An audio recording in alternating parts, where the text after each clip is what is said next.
Remember, you are not alone. Huda is the light in your home. Assalamu alaikum wa rahmatullahi wa barakatuh. Welcome to Inside Huda. I'm your host Fuad Muhammad. A baby just 5 months old, the only child of a mother who was childless for 5 years, a mother and two of her small daughters, a 75-year-old grandmother, were all part of the 120 Palestinians who died at the hands of the evil Israeli forces. For the past 6 days, a massacre, a Holocaust, mass murders, executions, all of this have been taking place in the Gaza Strip while the world is looking on. The world is silent. What happened to all the organizations around the world that stands for peace and justice? What about the Muslims around the world? Don't we feel for our brothers, sisters and children there in Gaza? Tonight, once again, we have dedicated this episode of Inside Huda to highlight the pains and sufferings of the people without a voice. If you, the viewers, would like to partake in this show, then our telephone is country code 202-38555-248 or 249, or you can send us an email at insidehuda@huda.tv. Remember, this issue in Gaza that has been happening for the past 6 days is just a reflection of the situations the Muslims are in the world, and a reflection of the sad state of those in Palestine. Well, we have on the telephone our first guest, who is Mr. Majid Azir, the General Director of the Palestinian Return Center. And the Palestinian Return Center is an independent academic media consultancy that specializes in the research analysis and the monitoring of issues pertaining to the dispersed Palestinian and their right to return. Assalamu alaikum, Mr. Majid Azir, and welcome to Inside Huda. Wa alaikum assalam wa rahmatullah. First of all, thank you very much for being with us to let the Muslims know what is really happening in Gaza. And before we speak about your organization, Mr. Majid, can you tell us why this is happening in Gaza? Actually, it's the nature of the Israeli and the Zionist project in Palestine. This project has been built on two pillars. One, to evacuate the land and occupy it. Secondly, to be sure that the people of Palestine, the Palestinian people, will be far away from Palestine. The problem of the Zionist project in Palestine after 6 decades, and we are now preparing ourselves for the 60th anniversary of the Nakba.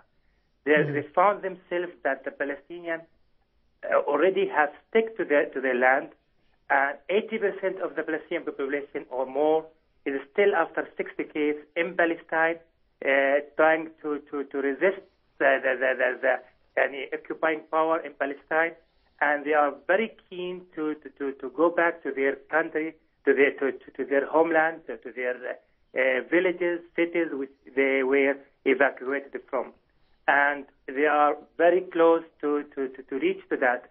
Nevertheless, the harsh of the Israeli troops, by all means. Secondly, that the Palestinian people have reached to a situation to create an atmosphere of democracy among themselves. Yes. And they have elected what they believe that they are honest to fulfill the Palestinian agenda, to resist the colonial power in Palestine. Yes. Israel and some other countries in the region, and even in the international arena, such as U.S., were quite upset for such a result from the election in January 2006. Yes. And they have started a campaign, not for the elected people, but for against the Palestinian nation as a whole. Okay, Mr. Majid, I just want to bring you back there. I just want to get the feeling of the Palestinian people. I mean, your organization is all about giving people their right to return to Palestine. But do the Palestinians really want to return with regards to the current crisis? Do you think so? Yes, I think so. What we have seen in Gaza recently, that regardless the power from the Israeli troops regarding the killing. You are talking about 120 victims in less than 4 days. We haven't found any Palestinian who announced that or who said that or comment that I'm leaving my home. All of them, even in Jabalia camp, we haven't recorded any family, even with the families who have some sort of 3 victims, three martyrs from their house. Nobody has left Gaza, and even the 700 Palestinians who crossed the border to Egypt, all of them returned to Gaza peacefully, voluntarily, because their aim not to repeat the tragedy, the catastrophe of 1948.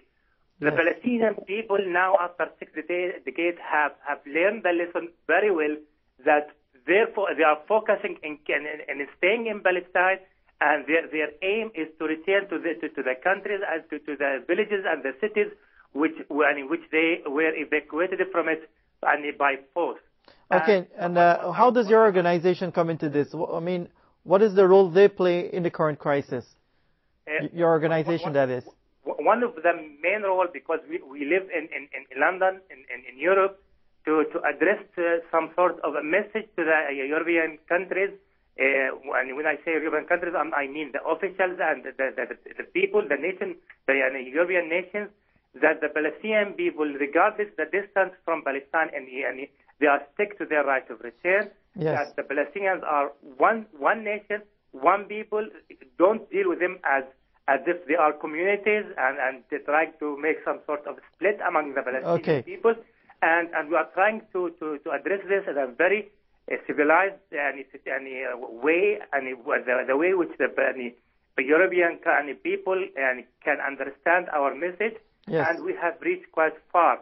Just today, between 2 and 4 European time, there was a picket organized by the Palestinian Center and the European campaign to lift siege on Gaza before the European Commission in Brussels. 500 Palestinians, Arab, Muslims, and Europeans gathered in a picket just to protest against the European position to keep silent about the crimes which was committed by the Israeli troops and who were receiving an order from Israeli officials. And we met the officials from